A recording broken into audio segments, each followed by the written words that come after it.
Neste trecho da carta aos Romanos que nós escutamos hoje, São Paulo faz diversas orientações, começando pelo fato de que somos em Cristo um só corpo e todos membros uns dos outros. Então São Paulo faz várias admoestações, dá alguns conselhos, exorta os cristãos a viverem em paz, em harmonia, amando-se uns aos outros, que é o mandamento novo que Jesus nos deu, de nos amarmos como Ele nos amou. Então São Paulo diz que se nós somos membros de um só corpo, cada membro desempenha uma função diferente e por isso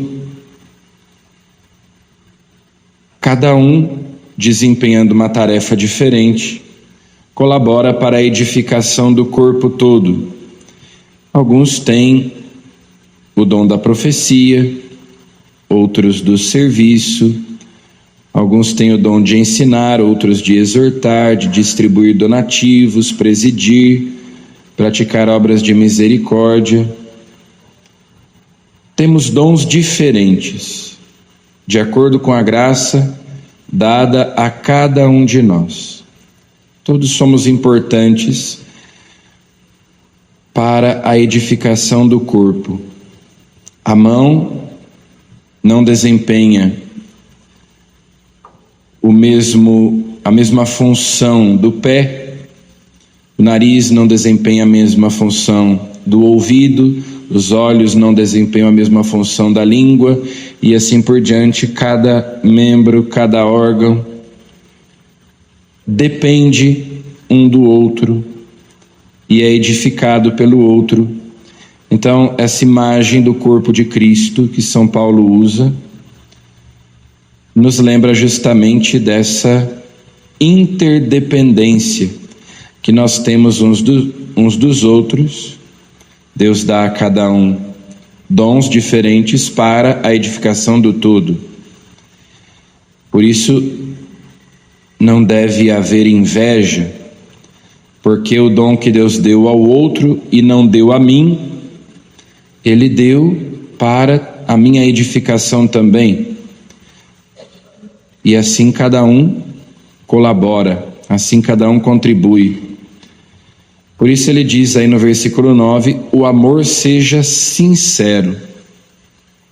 Nós devemos nos amar sinceramente, não com fingimento, não apenas de aparência, externamente, mas com sinceridade.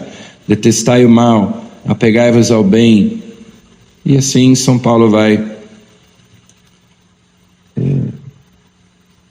dizendo uma série de conselhos: praticar a hospitalidade, sermos fervorosos de espírito, alegres na esperança, fortes nas tribulações, perseverantes na oração, socorrer os santos em suas necessidades, alegrar com os que se alegram, chorar com os que choram.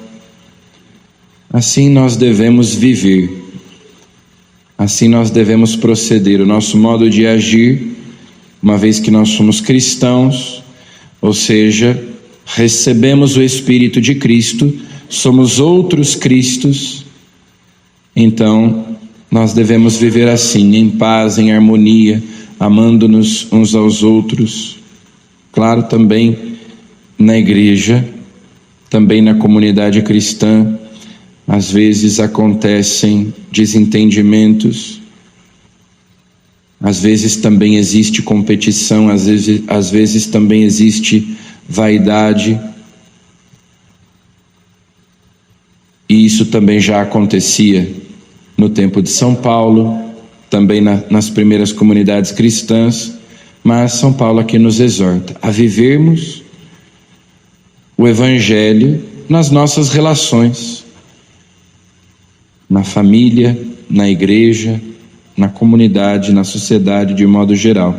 O Evangelho precisa penetrar também, impregnar as nossas relações com as pessoas, dentro da nossa família, dentro da igreja. Jesus continua na casa do chefe, de um dos chefes dos fariseus. Já há vários dias Jesus na casa do chefe dos fariseus. E ele conta uma parábola que nós há alguns domingos escutamos, a versão do Evangelho de São Mateus. Um rei fez um grande banquete, uma festa de casamento para o seu filho. É a mesma parábola que Jesus conta aqui, na versão de São Lucas, algumas diferenças. Então aqui não se trata de um rei, não se trata de uma festa de casamento, toda aquela parte final do rei que entra na sala do banquete, passa entre os convidados e encontra alguém que não tinha veste nupcial e manda colocar aquele para fora. Toda essa parte não aparece aqui na parábola, na versão de São Lucas.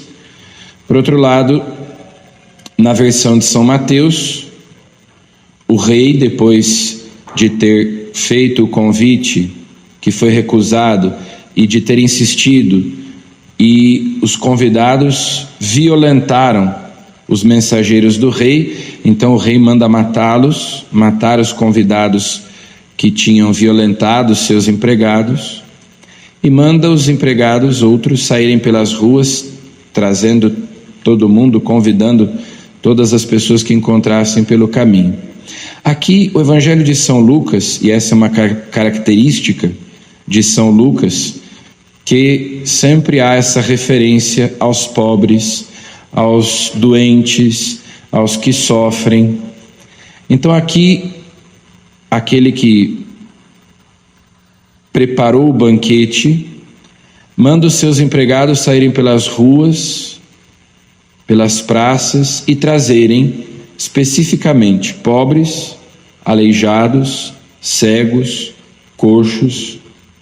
Lembrando o que Jesus dizia ontem no Evangelho, que se alguém dá uma festa, não deve chamar os parentes, não deve chamar os amigos, mas deve chamar aqueles que não podem retribuir, justamente os pobres, os cegos, os aleijados, os coxos. E, obviamente, a parábola se refere ao reino de Deus. Feliz aquele que come o pão no reino de Deus, foi o comentário que um dos convivas fez e que motivou a parábola. Portanto, aquilo que Jesus mandou nós fazermos é aquilo que Deus mesmo faz conosco. Nós aqui na Eucaristia somos esses mendigos, esses coxos, esses aleijados, esses cegos, esses pobres, sentados à mesa do Rei, podendo nos banquetear, embora não sejamos dignos de estar ali, mas Ele nos coloca ao redor de sua mesa e nos serve. Portanto, aquilo que Jesus manda nós fazermos, nós amarmos com amor gratuito, é aquilo que o próprio Deus faz conosco. Essa experiência nós a vivemos especialmente na Eucaristia. Nós ouvimos em toda a missa: felizes os convidados para a ceia do Senhor. E nós fomos convidados, e não só fomos convidados, aceitamos esse convite, outros tantos foram convidados.